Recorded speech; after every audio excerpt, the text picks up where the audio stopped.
All right, now also before the meeting, in keeping with our theme of thankfulness, okay, I asked Heather a couple of questions. To begin with, to go along with the theme of the meeting and Halloween, what is the candy that you have been most thankful for at Halloween?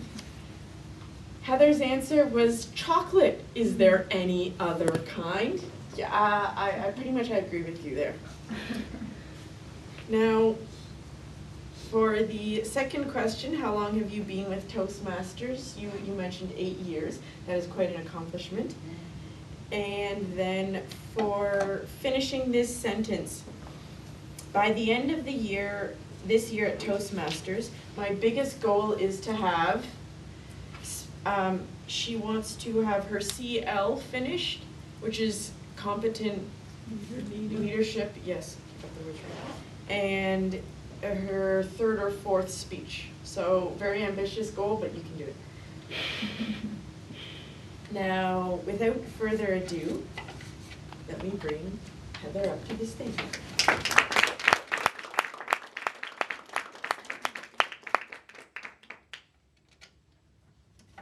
Would you like the podium?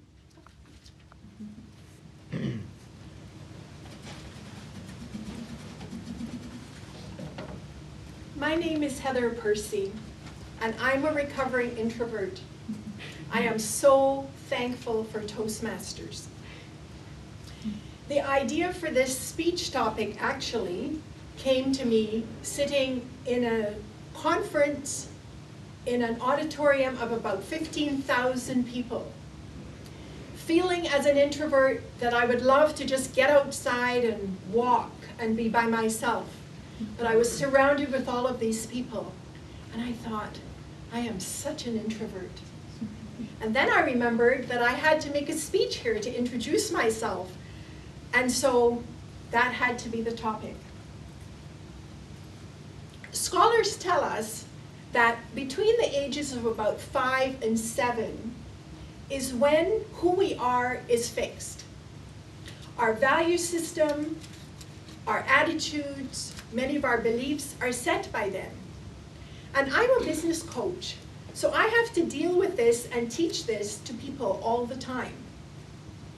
I have to teach them that that is who they are. And I have to teach them ways in which they can overcome that or compensate for that when necessary. For me, I'm not sure why I became an introvert. There was a time in my life when I was very little. I distinctly remember my parents saying, she talks so much. She takes after both her grandfathers.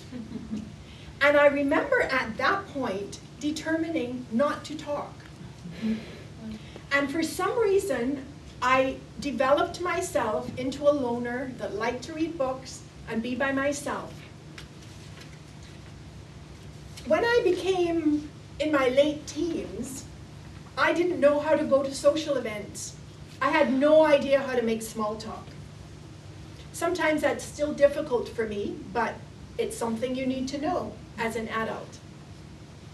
I started out my career working in a lab in a hospital in microbiology. You didn't have to deal with patients, you just dealt with bugs. But as my career developed, I ended up as a vice president of global marketing in a software firm. Marketing. Somehow, as an introvert, I was able to fly under the radar and function there. But this has been a long journey for me. And I know some of you know me and you don't believe it when I say to you how terrified I used to be, and even today I'm really nervous, of speaking in public. And there were people in my life that started me off in a church community environment just making me stand up and read a poem. And I would be shaking, and I didn't have to think about anything, I just had to read the poem. I would be terrified. And they made me keep doing it, and they made me keep doing it. And little steps like that are what helped. Then my daughter, my youngest daughter, shamed me into joining Toastmasters. Because she tried to get me to sponsor it at my company, and I wouldn't have anything to do with it because I didn't want to be shown up by her because she's such a great speaker. So I determined to do nothing until she went around me to the HR department, and next thing there was a demo meeting, so I thought I should show up. Toastmasters has been a lifesaver for me. So Susan talked about this list. It's not just about coming to Toastmasters to learn to make a speech. It's all of these roles, starting from timing and having to stand up and give the timing report, or grammarian and having to stand up and give the grammarian report. Just little things like that. So as I said, who we are is formed by the time we're 5 or 7 years old. So what do we do to compensate for that? Well, what I tell my clients as a business coach is, have you ever injured your arm? I make them do this, by the way, if they're being really obstinate about changing. Have you ever had to change the hand with which you brush your teeth?